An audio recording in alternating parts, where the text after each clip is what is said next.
Hari Om. Parvati Bhagini, you can chant. You're self-muted.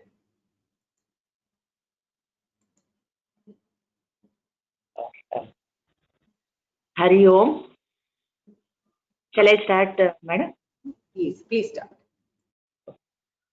ॐ पार्थाय प्रतिबोधितां भगवता नारायणेन स्वयं व्यासेन ग्रथितां पुराणमुनिना मध्ये महाभारतम् अद्वैतामृतवर्षिणी भगवतीम् अष्टादशाध्यायिनीम् अम्ब त्वामनुसन्दधामि भगवद्गीते भवद्वेषिणी नमोऽस्तु ते व्यासविशालबुद्धे पुल्लारविन्दायतपत्रनेत्र येन त्वया भारततैलपूर्णः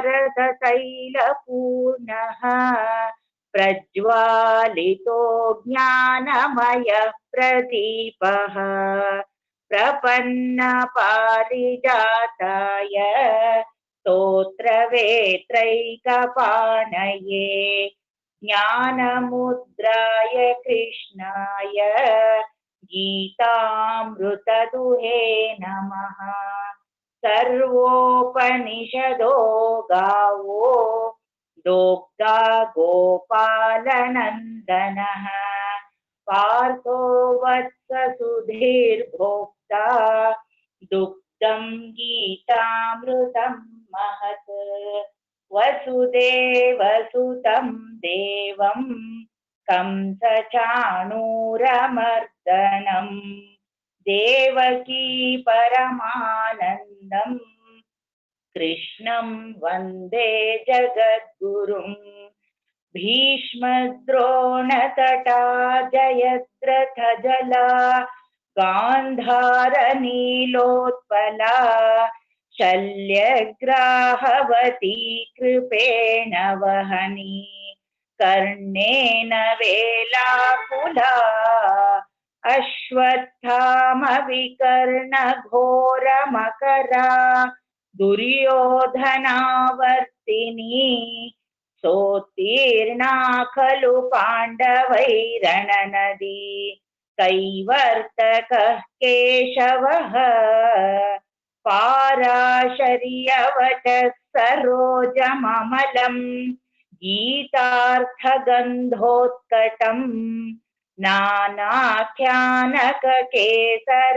हरिकथा सम्बोधना बोधितम् लोके सज्जनषट्पदैरहरहः पेपीयमानं मुदा भूयाद्भारतपङ्कजं कलिमल प्रध्वंसि न श्रेयसे मूकं करोति वाचालं पङ्गुं लङ्घयते गिरिं यत्कृपातमहं वन्दे परमानन्दमाधवम् यं ब्रह्मा वरुणेन्द्ररुद्रमरुतः स्तुन्वन्ति दिव्यैस्तवैः वेदैः साङ्गपदक्रमोपनिषदैः गायन्ति यं सामगाः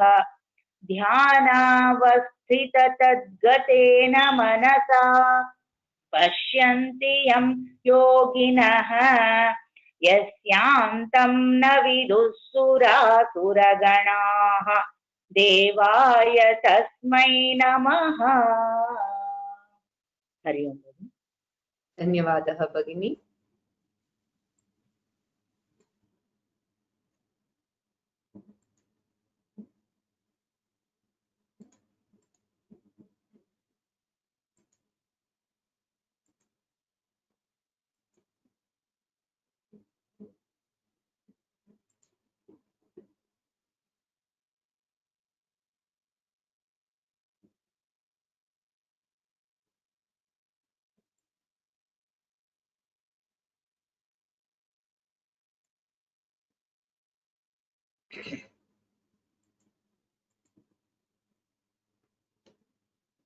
सदाशिवसमारम्भां शङ्कराचार्यमध्यमाम् अस्मदाचार्यपर्यन्तां वन्दे गुरुपरम्पराम्।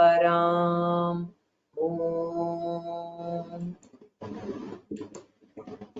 परं वरिष्ठं ब्रह्मिष्ठं परमानन्दरूपिणं परमार्थानन्दयतिं सद्गुरुं प्रणतोऽस्म्यहम्।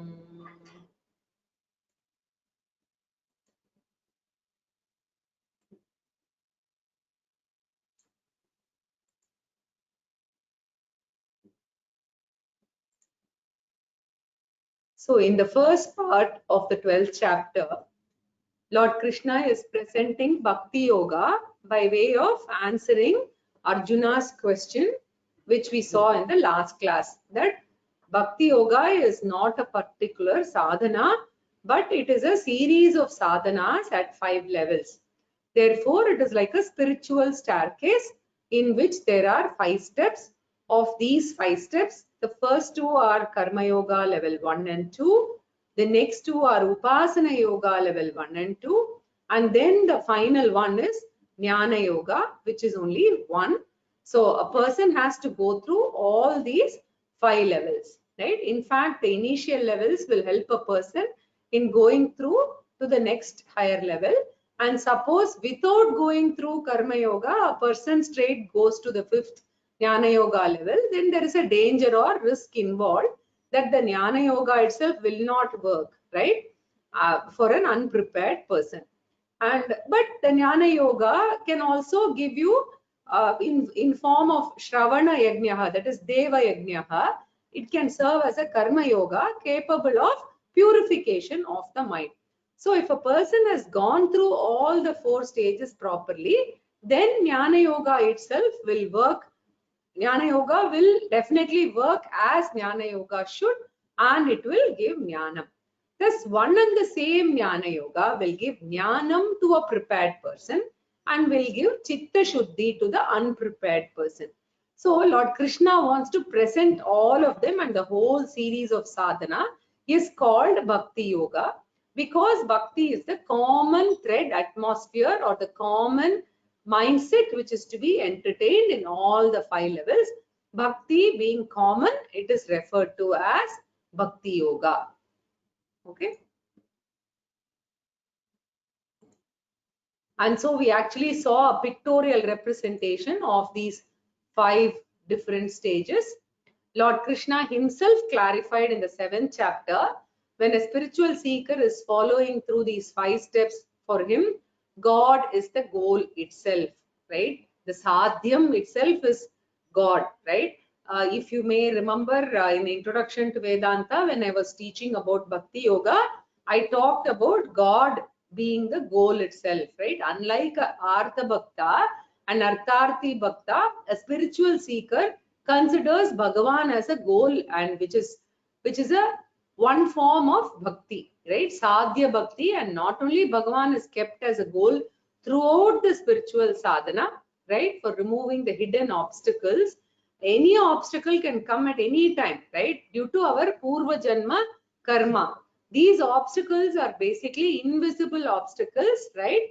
And which can block, right? So whether we are able to succeed or not, right? Bhakti is actually used as a support for us to cross over and face these obstacles. So, oh Lord, may you remove the obstacles in my journey, and I want you as my goal. So this twofold bhavana is, right, Bhagavan, right? That is, Bhagavan is the support and Bhagavan is the goal. This is the state of mind of the spiritual seeker.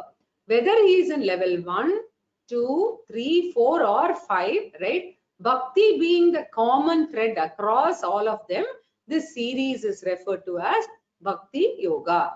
So initially the Bhakta starts out as an Artha Bhakti and an Artharthi Bhakti, which is a form of selfish devotion, right? Because he wants something, right? And therefore he practices bhakti. From there, This is Bhagavan himself as a goal, right?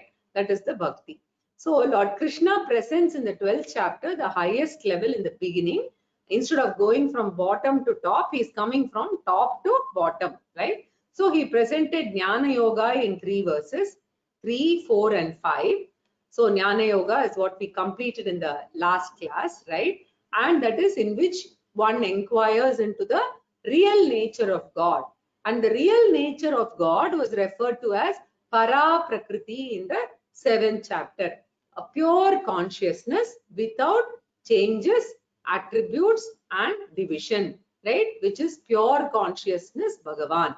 I try to discover that Lord through Shravanam, Mananam and Nididhyasanam, which is called Jnana Yoga, which is the highest level. After presenting Jnana Yoga, Lord Krishna admitted that Jnana Yoga is very, very difficult because you have to inquire into something which does not have form, color, smell. In fact, I closed it with the Kathopanishad mantra. So, Ashabdam, Asparsham, Arupam, Agandham, right? Extremely subtle, extremely abstract, and an unprepared mind will find it very, very difficult. So, if you continuously listen to that, you will not get jnanam, but what will happen is you will only find it more and more vague, right? That's all. He or she will not be able to understand the tatparyam of it, but will feel only vague if the mind is not prepared. So Lord Krishna said, it does not matter if you are not ready for step 5. Let us come to the 4th level. The 5th level is described in 3, 4 and 5. And now we are coming down to the 4th level, which is described in 6, 7 and 8. What is the 4th level? Right? If you remember, we said Upasana Yoga level 2 or Vishwarupa Ishvara Upasana Yoga is the 4th level, right? And it is described where in the 11th chapter we saw that. And also I kept speaking about the beautiful Vishnu Sahasranama Dhyana Shloka, which is very, very ideal for practicing Vishwarupa Upasana. Bhuf Padau Yasya Nabir Vyada Suranilash Chandra Suryo Cha Netre, the eyes, right, are the sun and the moon. Karna Vasha Shiro Dayaur Mukhamapi Dahano Yasya Vaste Amabdihi Antastam Yasya Vishwa Sura Nara Kaga Gobogi Gandharva Daityahi Chitram Ram Ramyatetam Tribhuvana Vapusham Vishnu Isham Namami, right? I go to such a Lord, Bhagavan as the cosmos, right? The entire cosmos, which is considered elliptical in nature, right, in our Shastrams, and whether it is Shivalinga or Shaligrama, may you practice this Vishwarupa Upasana. And then Lord Krishna says, not only this Vishwarupa Upasana must be practiced, you should remember this later also. And whatever action you are doing in the world, you assume that all your contribution, even your work, your organization, right? They don't take it that way. They take it as work for salary, right? But we take it as an offering of our worship to Vishwarupa Ishvara, right? In office also, it is only our work is divine and it is Vishwarupa Ishvara. Therefore, as it is said in Shiva Manasa Stotra, Yadyat karma karoti tatat akilam shambho tavaradhanam, right? Whatever be the type of work you have in your office, sometimes it may be enjoyable, sometimes it may be drudgery, right? It may become boring, but learn to love whatever work you have to do regularly and dedicate it as an offering to the Lord.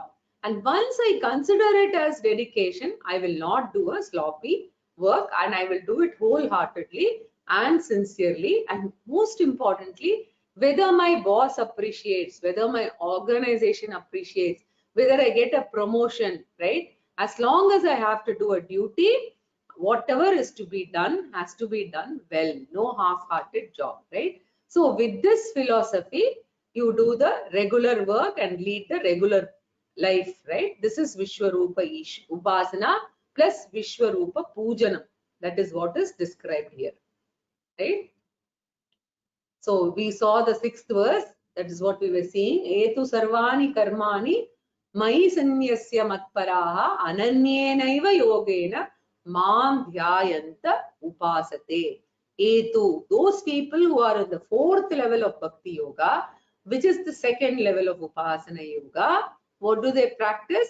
Sarva karmani, all their actions, whether it is worldly activities or religious activities, Mai Sanyasya, they dedicate those actions as an offering to the Lord, and you need not say the Lord is in, puja room or in front or in the, in the form of an idol, but Vishwarupa Ishvara is Sarvatra. Vishwarupa means everywhere. Therefore, have a bhavana and I'm dedicating to the Lord whatever be the material benefit over which I don't have any control, and I will use it for my internal spiritual growth. Whether increment comes, whether bonus comes, whether promotion comes, I dedicate my work irrespective of the type of material benefit. And one positive benefit, a definite benefit is, first of all, you will have calmness and internal growth, which will help us propel our spiritual journey. Mai Sanyasya, here the word Sanyasa does not mean renunciation. Sanyasya means dedication, right? While he is doing all these things, being a spiritual seeker, he is not an Artha Bhakta, he is not an Artharthi Bhakta, but he is a Jignasu Bhakta, right?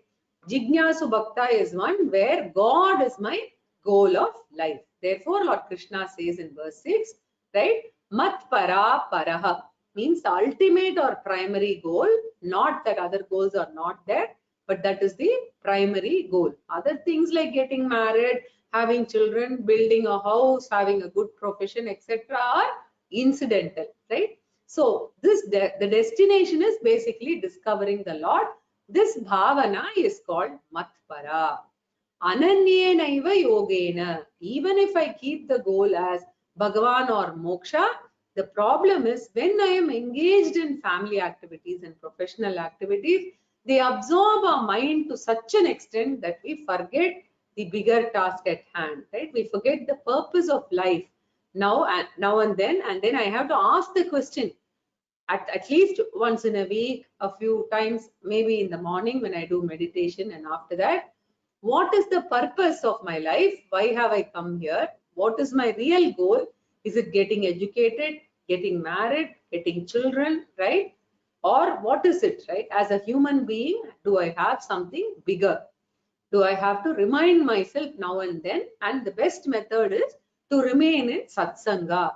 Only in satsanga we keep sharing information with each other, which takes us on the path and reminds us continuously, right? The gentle nudge is there all the time, right?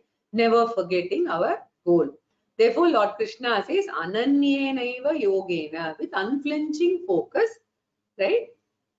With undistracted focus, right? That is why in Indian culture, we start the day with prayer, lighting the lamp, etc.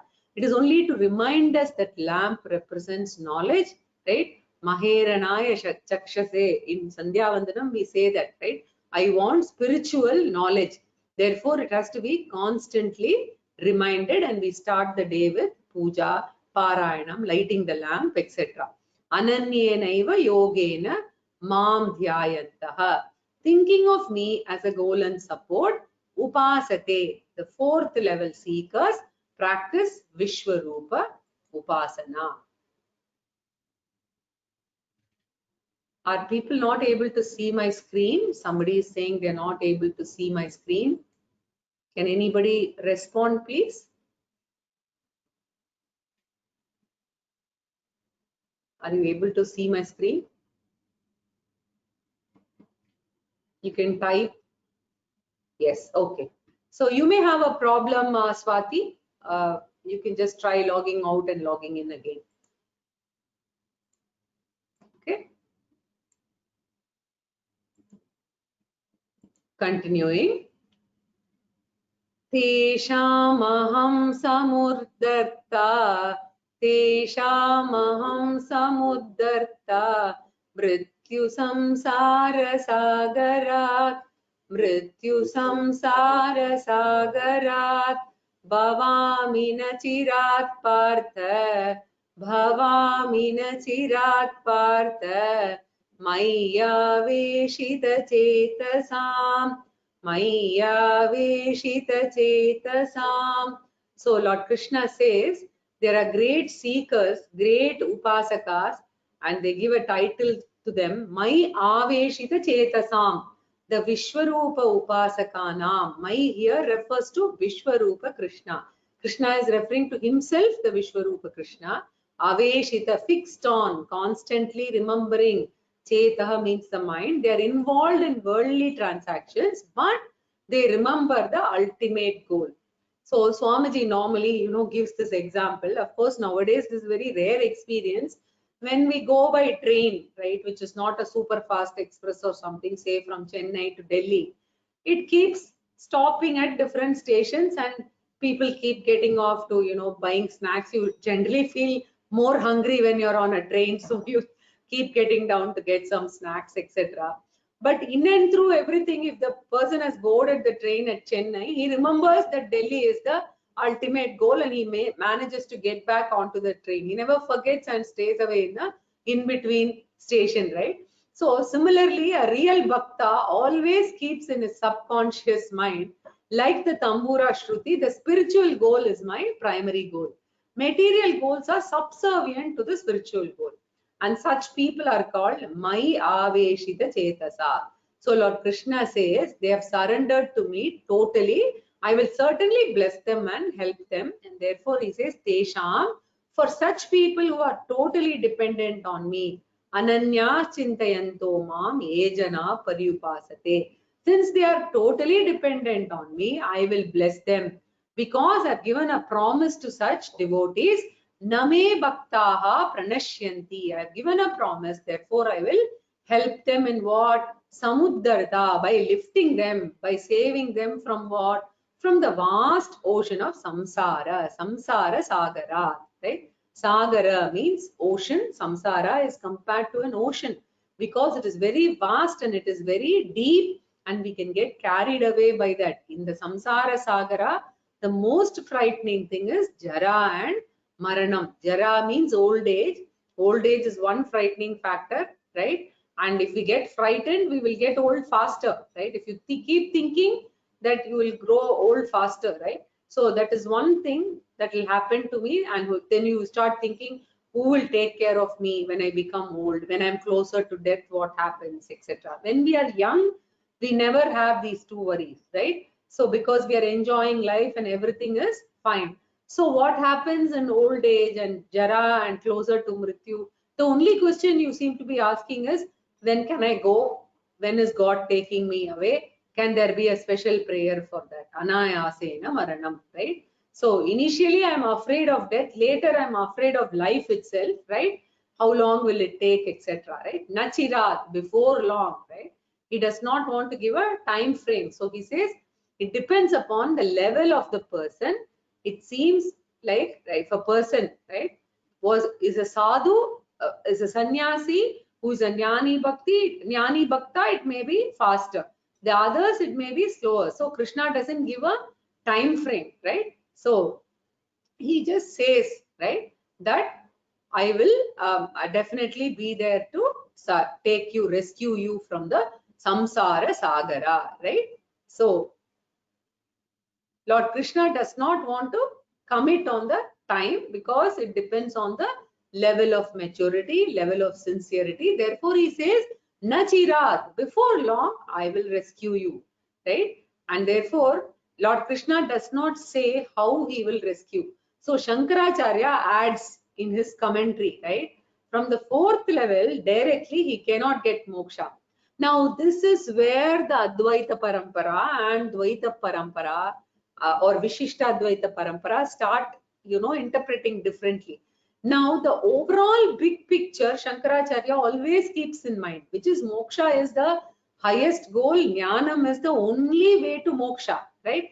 Therefore, when you're interpreting the other shlokas, you must make sure that you appropriately link back to the higher goal. So, Shankaracharya says, obviously from fourth level, you cannot get moksha directly because you have to go to the fifth level. Therefore, he adds from Vishwarupa Upasana, this person will become fit for Shavanam, Mananam, Nididhyasanam. He will have a desire for scriptural study. It is especially Vedantic study, and he will get the opportunity in the form of a guru who is willing to guide him, right?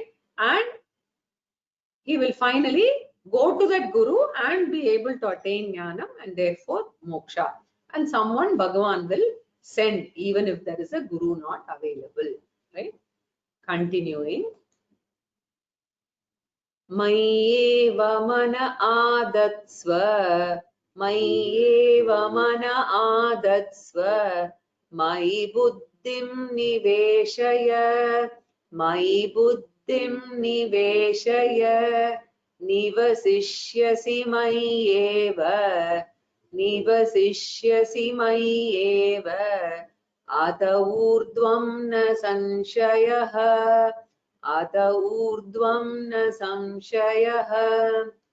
Therefore, Arjuna, if you're not ready for the 5th level, may you practice the 4th level in the form of Vishwarupa Upasana, right? So this is the conclusion of Vishwarupa Upasana. So here Lord Krishna is addressing Arjuna directly, but we should remember through Arjuna, Lord Krishna is addressing the entire humanity, right? So he consolidates. Mayeva manaha adatsva.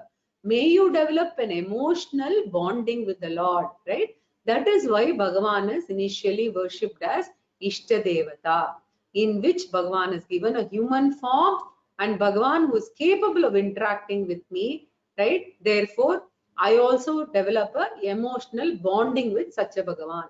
So therefore, in the Purana, if you see the form Rama, Krishna, Devi, etc., right? Those people who want an emotional relationship and they can talk to Bhagavan, right? You can keep the door of the puja room closed. You can, others may think that you're mad, but it doesn't matter. You can talk to Bhagavan, right? You may have some very private things that which you cannot share with anybody. You can talk to Bhagavan, you can write to Bhagavan, you can leave the slips for God, right? The load is removed off your mind, right? And Bhagavan is able to, if you keep it in front of the deity and you share with the deity or in front of the God's picture, with whom you have this emotional bonding, it is very much psychologically very useful.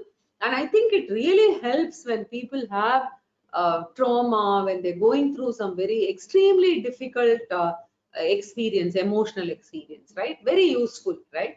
And every human being is basically an emotional person and requires at least one good relationship with whom we can share everything without any reservation, right? Sometimes we will get such a person in life, but often we don't get such a person. And if you want to share everything, the other person should also have time, right? So within 2 minutes, a person will take the phone and run away, right?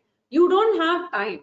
And sometimes you will not be able to share. But in the puja room with the God, you can share whatever you want. Bhagavan is always there. He's not going to go away. And hence, we can have this emotional bonding with the Lord, especially those who require, right? So all the great bhaktas, if you see Saint Tyagaraja, Mirabai, Tulsidas, they all enjoyed a wonderful bonding with the Bhagavan, right? So psychologically, it is very effective, and it is called Mayeva Mana Adastva. And the next one is Mayi Buddhim Niveshya. Mere blind emotional faith is not enough, and the intellect will ask a question: what really is God? So once in a while this doubt will come, and especially when I pray and my prayer is not answered, you'll start getting a doubt whether this Bhagavan is reliable or not. Is he blind? Is he deaf? Etc. Right? So this requires scriptural study to understand the nature of Bhagavan, and we have been seeing this from the 7th chapter of the Gita. Who is Bhagavan, right? A combination of para prakriti and apara prakriti. What is the nature of Bhagavan, and then how do we see Bhagavan as Vishwarupa, right? All of that we have studied, and therefore Lord Krishna says, study the scriptures, especially from 7th chapter to 11th chapter. Even 8th chapter, if you leave, it's okay. It's an odd chapter, right? The 4 important chapters describe the nature of God. I have to study and I have to understand. Therefore, may you fix your buddhi also in me, and let the devotion be backed by knowledge. Blind faith alone cannot survive, right? So, Mayi Buddhim Niveshaya, with your understanding also, right? And your devotion in me, may you practice that, right? And before long, in this Janma itself, you will get an opportunity to come to Jnana Yoga and get moksha. And suppose by chance you are not able to come to Jnana Yoga in this Janma, don't worry. Whatever sadhana you have done will never go waste. And after death, you will certainly reach me. Therefore, he says, Ataha Urdhvam, either before or after death, you will be, by being reborn in the Manushya Loka itself as a spiritual prodigy, you will be born and you will get early liberation.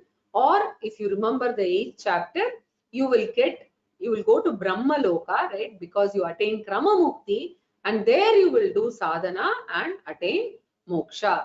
Therefore, Ata Urdhvam, that is Marana Anantaram in future, Mayeva Nivasishyati, you will merge into me, you will become one with the Ishvara, and naturally our doubting mind will ask a question. After death, what will happen? How do I know? Because there is no proof. So after death, what happens? We are not able to see at all. So Lord Krishna says, stretching literally a guarantee for you. Ata udvam na samshayaha. Bhagavan will never give a fake promise, right? Because he is not a human being. He is God, right? So he says, I promise you, you will attain moksha. And now Lord Krishna wants to come to the third level. If a person says, I cannot practice Vishwarupa Upasana, don't worry, I will give you an alternative sadhana. Continuing. Ata chittam samadhatum, ata chittam samadhatum, na shaknoshi madit stiram, na shaknoshi mai stiram, abhyasa yogena tatah, abhyasa yogena tatah, mamichhaptum dhananjaya, Mamichhaptum Dhananjaya. For the top 2 levels, Lord Krishna gave an elaborate description in 3 verses.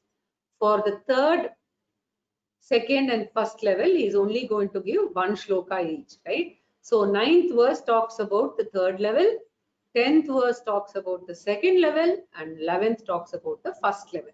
So for each one shloka, but he gives a very comprehensive message here. Other, suppose Arjuna, you are not fit for level 5 and 4. Chittam mai samadhatum na shaknoshi. Suppose you are able to fix your mind upon me, right? Mai here refers to Vishwarupa Ishvara. In me, the Vishwarupa Ishvara, Krishna who was talked about in the 11th chapter. If you are able to steadily do that, this is fine, right? Now, otherwise, I will provide a relatively simpler one. What is that? Instead of Vishwarupa Ishvara, you take God in any particular finite form. In Hindu culture, even though Bhagavan is one and formless, it is said that Bhagavan can take any form for the benefit of the devotee. Original Bhagavan is all-pervading and formless. Vishwadharam Gagana Sadrisham. Gagana means like space, all-pervading. That is original God, right? There's only one God. Remember, Hinduism does not have many gods. Only one all-pervading, formless intelligence principle. But that Bhagavan, with his apara prakriti, right, with his Maya Shakti, can take any number of forms for the blessing of the devotee. A temporary form, especially for a particular devotee. Example, Narsimha came down to save Prahlada in a very, very unnatural avatara, right? Or Bhagavan can take a full-fledged avatara like Rama, Krishna, etc. and can be available for the devotees for a long time.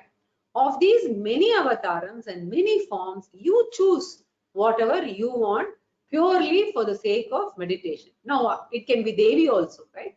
Take a particular picture of the Lord, keep it in front of you, sit in front, open your eyes and have a full glimpse of that form, right? Or a full glimpse of the Lord, full form, and thereafter close the eyes and try to bring the same picture in the mind. This is called Ishta Devata Dhyanam. In fact, every Dhyana shloka is a description of the form. So in every Parayanam, you have a Dhyana Shloka, and the Dhyana Shloka will have the form of the Lord, right? Therefore, as you read, you can mentally chant and you can visualize the form. Chayayam Parijatasya Hema Simhasanopari, right? Parijata tree and golden Simhasana. After all, it is meditation, right? So you can use all of that for meditation, right? Asinam Ambuda Shyama Mayataksha Malankritam. So if you know Sanskrit, based on these words, you can visualize, right? Shiva Manasa Puja that I put up also is like that only. If you know the meaning, you can visualize the Lord and do the entire puja mentally. Chandrananam Chaturbhavum Srivatsankita Vakshasam Rukmini Satyabhamabhyam Sahitam Krishnam Ashraye, right? So this is called Ishtadevata Upasanam. Lord Krishna calls it Abhyasa Yoga. You can choose any Ishtadevata, that is your Ishtadevata. I keep using the word Ishtadevata. Basically, it is your personal God that you are attached to from maybe childhood or later, but for a length of time, right? And you reach out to that God first, right? So for the benefit of meditation, the Ishtadevata meditation helps. But once you choose the form, stick to it, because mind takes some time to form it as a habit, right? So automatically when you think of God, that Ishtadevata form has to come, right? So that is why if you see Anjaneya, when he opens his chest, you can see Rama, Lakshmana, etc. The idea is when Anjaneya closes the eyes in his mind, Bhagavan will come immediately, right? So you can visualize Bhagavan as a source of peace and strength, and whenever you have emotional turmoil, you go to the room and sit. Automatically by association, the mind can calm down, right? And this is a practice that we should go through, and we can see the benefit, right? And he has to only say Om Namah Shivaya or Om Jai Shri Ram or whatever it is. Immediately you will be able to see that trigger and you will start calming down. The very Nama, right, remains as of the Bhagavan seated in the heart, and that is a source of strength. And as Swamiji puts it, it's UPS, right? Uninterrupted, right? Permanent power supply of Bhagavan. Okay. So we've got so many wonderful prayers, and chanting that you will find strength coming from nowhere and fear of stress coming down. And as Swamiji says, you don't have to go to any psychologist or psychiatrist. Nowadays, we have a lot of counseling. Yes, it's useful, but if we develop this relationship, this emotional bonding with the Ishtadevata, that itself can, help you so much, right? The best source is Bhagavan, and so daily 20 minutes of meditation, right, will help us in the long run, right? Very, very useful. Therefore, Lord Krishna says by Abhyasa Yoga, Ishtadevata Dhyanam, right? You can develop Ishtadevata Dhyanam and they will develop this relationship, and though through Ishtadevata Upasanam, He Dhananjaya Arjuna, right? Dhananjaya, here correct name, he is basically a person who is earning money, right? So therefore, basically here he is referring to a more materialistic person, right? Hence he calls Dhananjaya.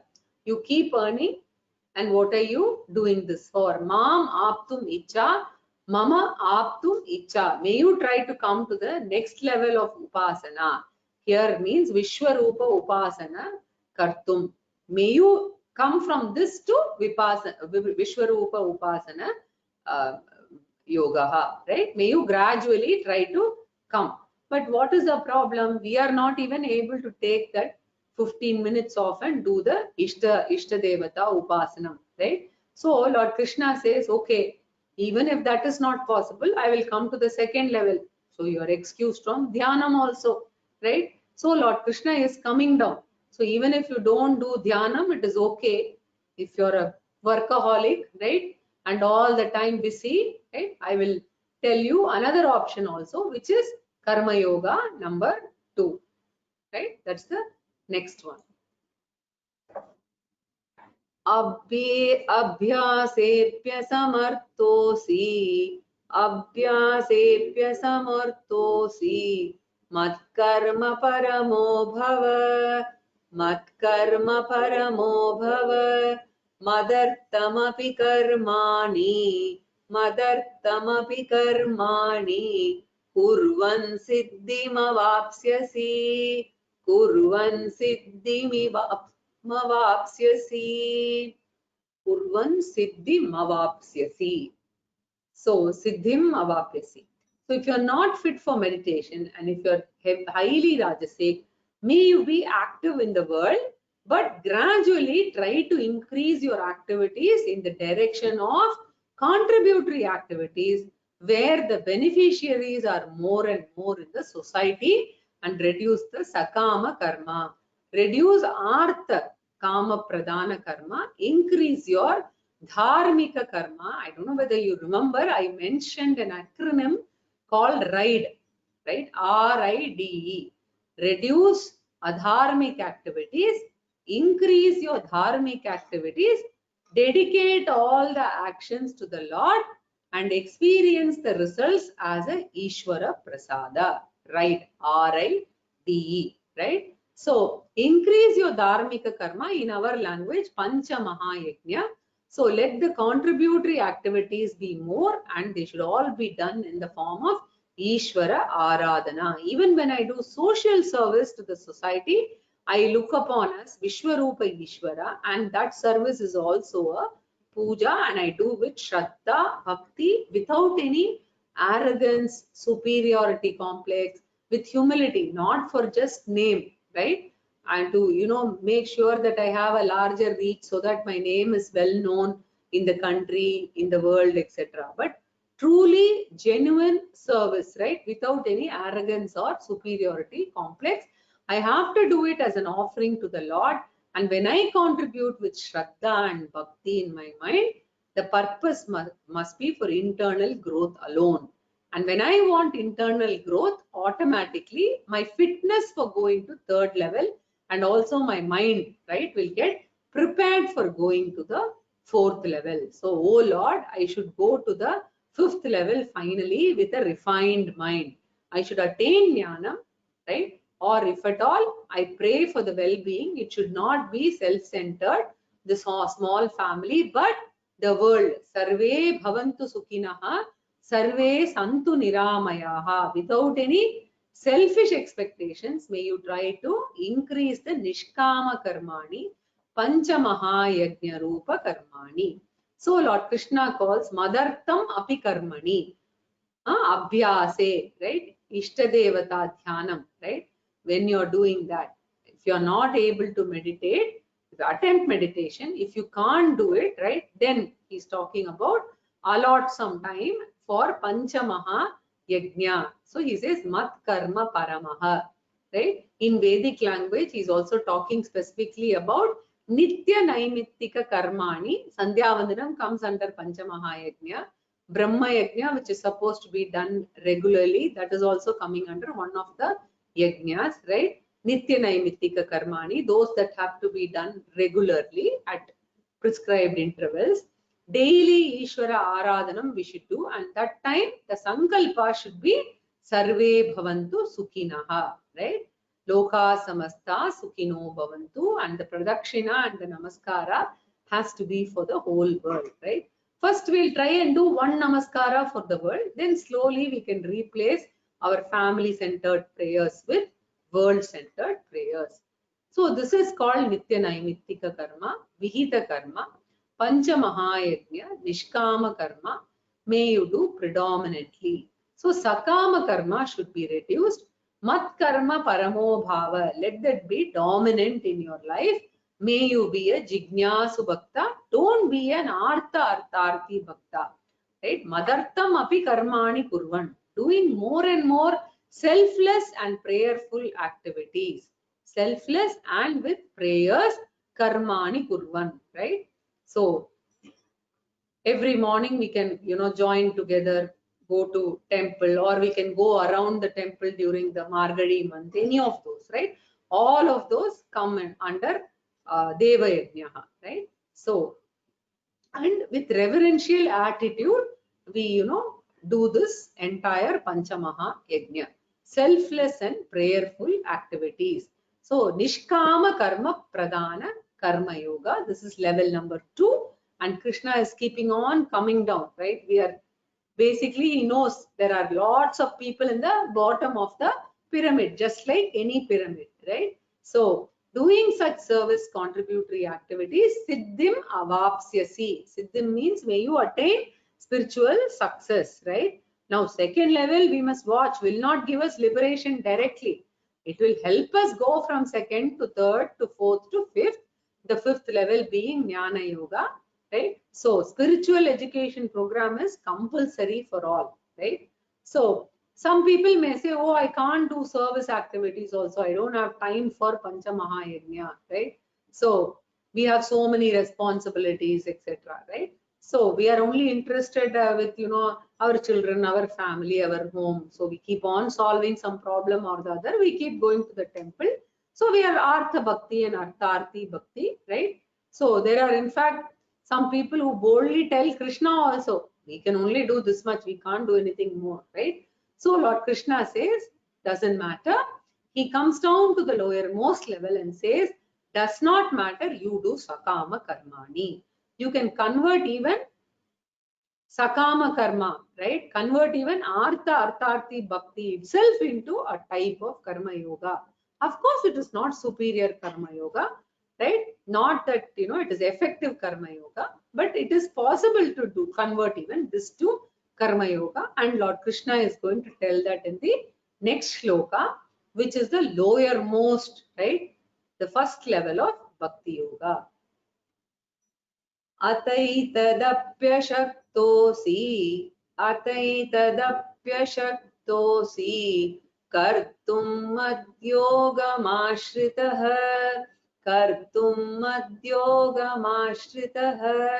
सर्वकर्मफलत्यागं ततः कुरु यतात्मवान्. This is the first and lowest level called Sakama Karma Pradhana Karma Yoga. Otherwise, Artha Artharthi Bhakti Pradhana Karma Yoga. Here what does one do? No service activities. All are selfish activities. Every puja he wants to encash. Every namaskara he wants to encash for himself or his family, right? Or his profession. So Lord Krishna says, please do the Sakama puja. All kinds of your Kula Devata, Bhakti, Puja, etc. Please go to the temples and do, right? In every temple they will write, if you do Puja, these are the advantages, etc. So no problem. They are all connected with Artha Bhakti and Artharthi Bhakti. Spiritual growth is never mentioned anywhere in any of these pujas, right?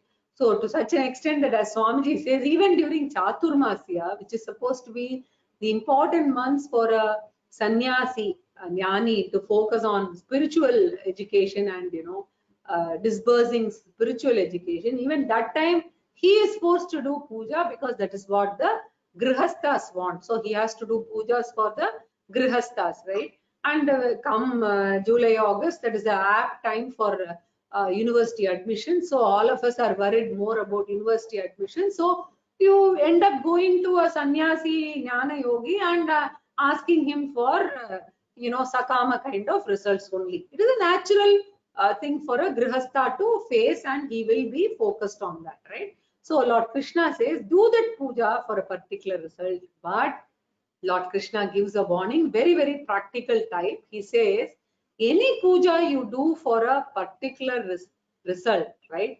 It may succeed, it may not succeed, because with regard to Sakama Puja, success is never guaranteed.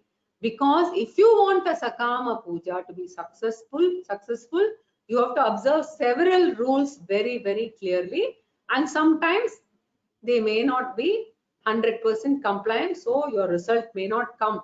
Even if you do all of that, depending on our law of karma, it may or may not come. So spiritual growth will anyway take place, but if you ask for Sakama results, right, we are not sure, right? So the result may come or not, or the result may be sometimes counterproductive also, right?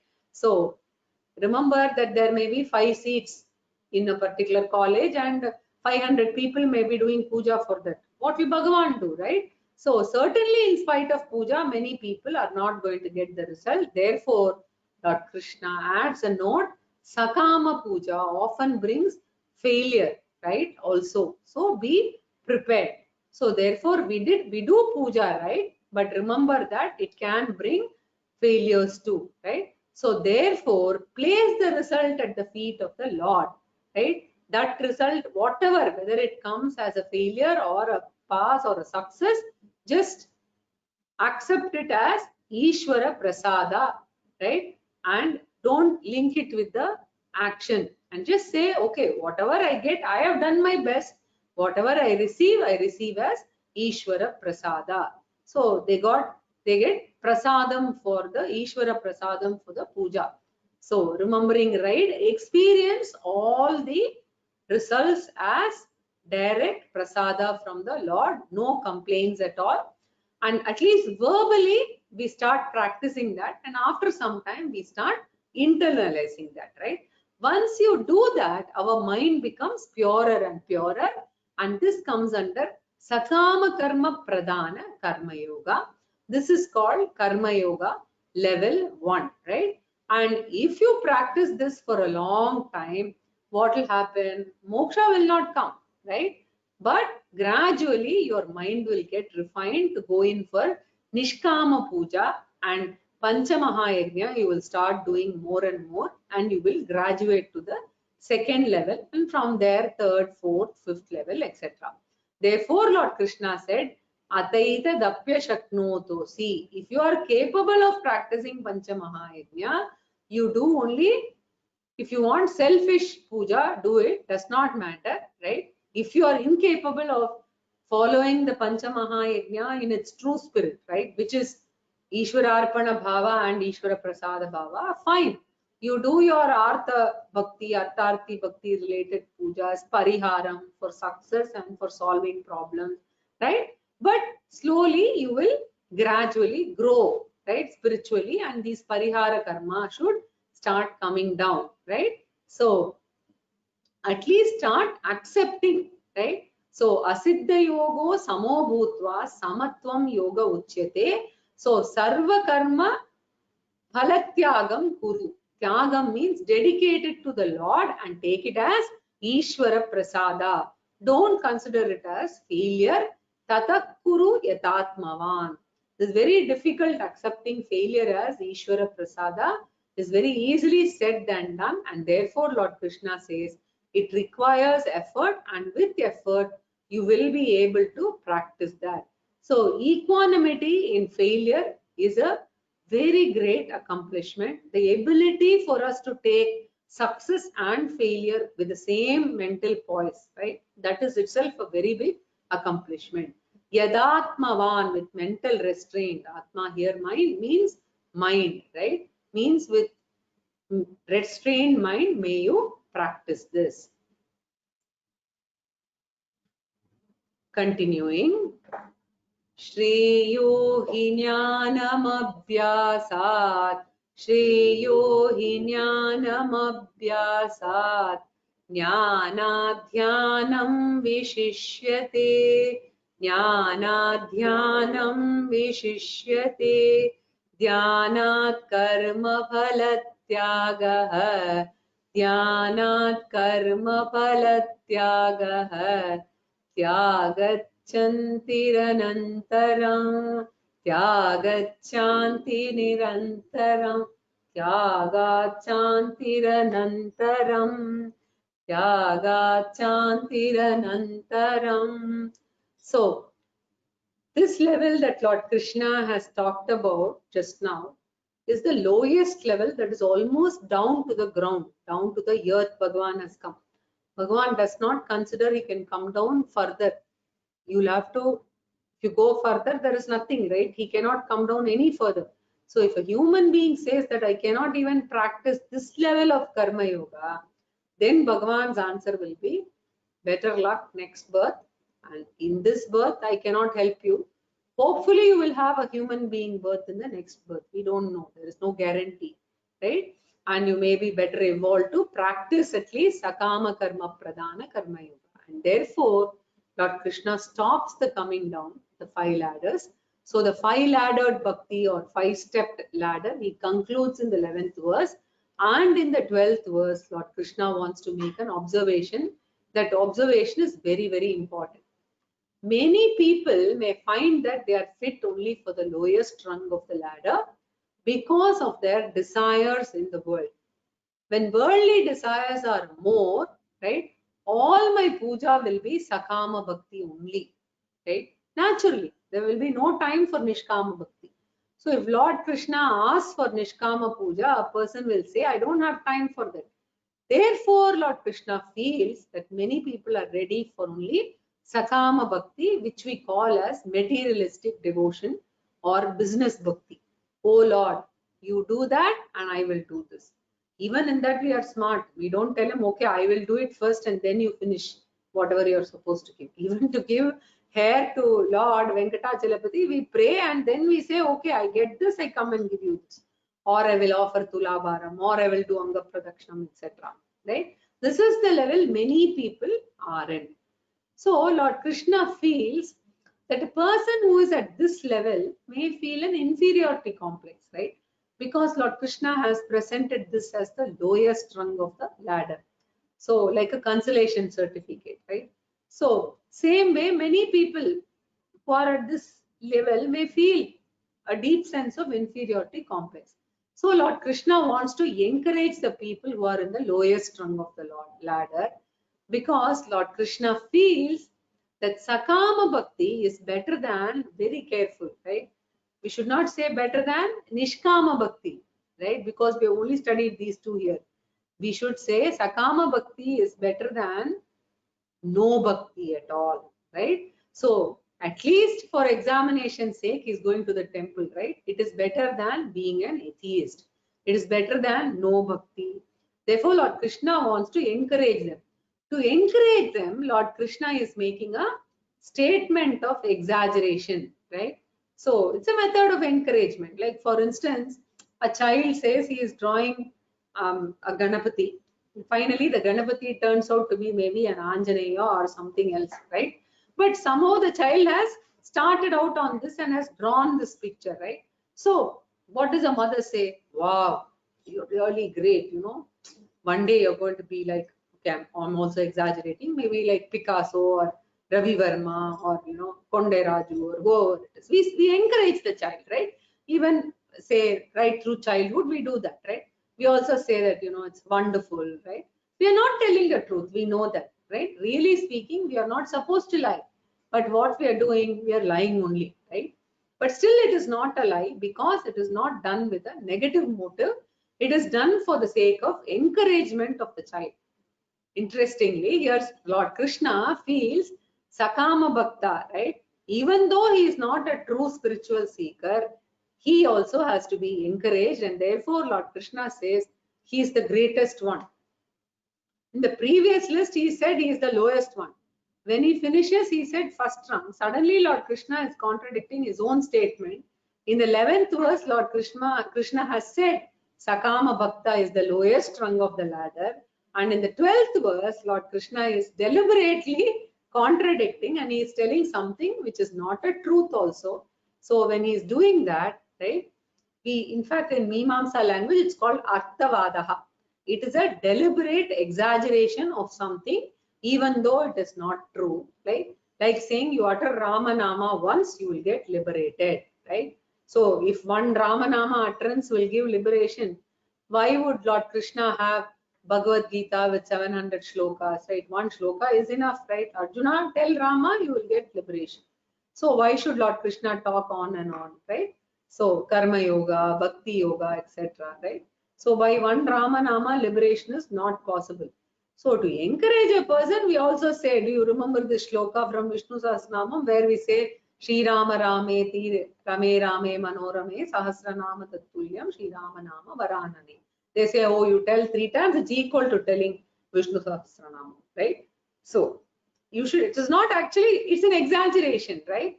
So well, then people will say, why say Vishnu Sahasranamam at all? The quick one, we'll quickly do this in less than 30 seconds and run away, right? So, An encouraging shloka which should not be taken literally. That's the takeaway from here. What is that? In this shloka, Lord Krishna talks about 4 spiritual sadhanas, and in this 4, one of them is the 5th, the lowest level of karma yoga, is also one of the sadhanas. The Sakama Karma Pradana Karma Yoga is one of them. And along with that, he introduces 3 more spiritual sadhanas and enumerates all the 4, and then he says of them, Sakama Karma Pradana Karma Yoga is the greatest one, which is not true. But Krishna, for the sake of encouragement, he says that. And what are the other 3 disciplines? Abhyasaha means mechanical meditation on God without knowing what God is. Knowledgeless meditation, right? Mechanical meditation without even knowing who this God is. The spiritual discipline is called Abhyasaha. Then the next discipline, spiritual discipline he talks about is Ishvara Jnanam without meditation. Meditation less knowledge. Previous one is knowledge-less meditation. This is meditation-less knowledge. You have the knowledge, but you never practice meditation. Therefore, meditation-less knowledge is the second one. So in Sanskrit, Jnana Rahita Dhyanam and Dhyana Rahita Jnanam. Then the third one is a combination of both. A person who has Ishvara Jnanam and practices Ishvara Dhyanam also. Meditation with Jnanam is the third one. And what is the fourth one? Our case, Sakama Pradana Karma Yogi, who has neither Jnanam nor meditation, but he is Sakama Karma Pradana Karma Yogi. Now Lord Krishna wants to grade them. Who is the lowest one? The mechanical meditator. Jnana Rahita Dhyanam. Knowledgeless meditation is lowest. The next one is meditation less knowledge is superior, because Jnanam always has value. Jnanam is superior, right? And the next level is a combination of both Jnana Sahita Jnana. Jnana Sahita Dhyanam and Dhyana Sahita Jnanam. Combination of both the superior and both Jnanam and Dhyanam, right? And it is a logical progression only, right? But there is some gradation between 1, 2, and 3. Then he talks about the highest one, which is an exaggeration. The highest one, compared to all these 3, there is a fourth one, which is the superior most. And that fourth one, quietly he puts it as Sakama Puja, Sakama Karma Pradana Karma Yoga. Even though it is not superior most, Lord Krishna deliberately places that as the highest one. And what is the intention of Krishna? Not to misguide Arjuna. Lord Krishna never wants to misguide, but just as the mother does not want to misguide the child but wants to encourage, Lord Krishna also wants to encourage not only Arjuna but all of us. So basically you have to add the sentence that Abhyasaha meditation, mechanical meditation is good, right? Then what? Superior to mechanical meditation is Jnanam. By the study of scriptures, we know the Ishvara, right? That is the 7th chapter Ishvara and the 11th chapter teaching, right? Understanding Jnanam. But one never practices Vishwarupa Dhyanam, right? So that's the second stage, right? And what is the next one? Jnana Dhyanam Vishishyate. Compared to knowledge Dhyanam, Dhyanam here means awareful meditation. That is being aware of the real nature of God. That is still superior, Vishishyate, right? And then there was no untruth till now, right? Now suddenly Bhagavan says, right? Jnanat karma phalatyagaha sakama puja with prasada bhavana is included here. Sakama puja with prasada bhavana is the greatest sadhana among these 4. If you practice that, Arjuna, Tyagat Shantihi Anantaram, you will certainly get peace of mind, right? By practicing this sadhana, which is Sakama Puja with Ishvara Prasada Bhavana. It will certainly give you peace of mind. Therefore, at least start with the first level of Bhakti Yoga, and you will gradually go through all the 5 levels and ultimately become a jnani and will be liberated. We'll see more in the next class. Purnamada Purnamidam Purnat Purnamudachyate पूर्णस्य पूर्णमादाय पूर्णमेवावशिष्यते। Om Shanti Shanti Shanti. Any questions?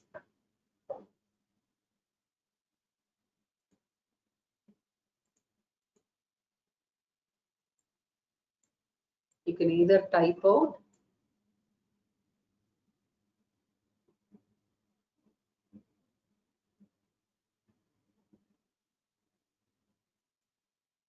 Yeah, whether it is Kula Devata, there is a question here. Can you please explain? Okay, let me go in order. Ride, reduce adharmic actions, increase dharmic action. D is dedicate all actions to the Lord. And E is experience all results as Ishvara Prasada. That is E. Okay. And can you please explain Kula Devata versus Ishta Devata versus Grama Devata? Are they the same or different? Now, Ishta Devata Upasana here refers to the god or goddess to whom you go first when you have a problem or when you're happy or when you do your daily puja. It can be any of these or it can be a totally different Devata also that is not even practiced in your family. That doesn't matter, right? Significance of Vishnu Sahasranamam versus Krishnashtakam. I think this is not the class where we can speak. So if you have some specific question, you can drop me a note, we'll see. Okay, you say that Nama is not enough, but Ajamila Charitam conveys different idea. Yes, everything is fine, but we have to understand that please go through the introduction to Vedanta where I've talked about Karma Yoga, Upasana Yoga, and Jnana Yoga. And also in the Gita, we have seen in the 7th chapter, we've also seen in the Jnana Yoga chapter that ultimately liberation is through Jnana Yoga only. The Karma Yoga and Upasana Yoga are preparatory disciplines which will give you Chitta Shuddhi and prepare you to gather this knowledge and assimilate this knowledge when you are in Shravanam, Mananam and Nididhyasanam, right? Can chanting of shlokas be considered as meditation? No, verbal chanting is definitely not meditation. You have to focus your mind on it and ideally you should be chanting mentally. A very nice way of doing meditation is concentration meditation through mental chanting of Shiva Manasa Puja. I personally like Shiva Manasa Puja, but you can also do Mantra Matrika Pushpamala, which is Devi Upasana, or you can do a lot of upasanas, Prata Smaranam of Lalita, any of these, Vishnu also we have, Vishnu Sahasranama Dhyana Shloka, any of them you can use, but it has to be a mental chanting with Ishvara Abhishekam or focusing on the Lord's form.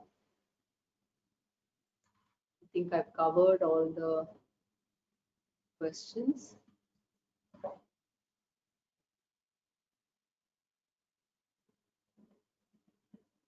Okay, I joined from the 4th class and want to catch up with the previous classes I missed. I went to the Vyoma link, but yes, you have to start from 2018. That's when we started the classes. Somebody has asked, okay, if you want to have a comprehensive journey, you have to start with Introduction to Vedanta, which is a 11-part series. And then from the 1st chapter, you continue. I think we have completed about 75 classes and maybe another 5-6 months to go easily. So I would recommend that you start that and catch up slowly. And we have slides for everything. And I'm sure if you have some questions in between, please do drop a note and I will respond. Are there anybody else here who have raised their hands? I'm just trying to see. No, I guess everybody just sent in their questions. Thank you so much. So, Dhanyavadaha. We will meet next week.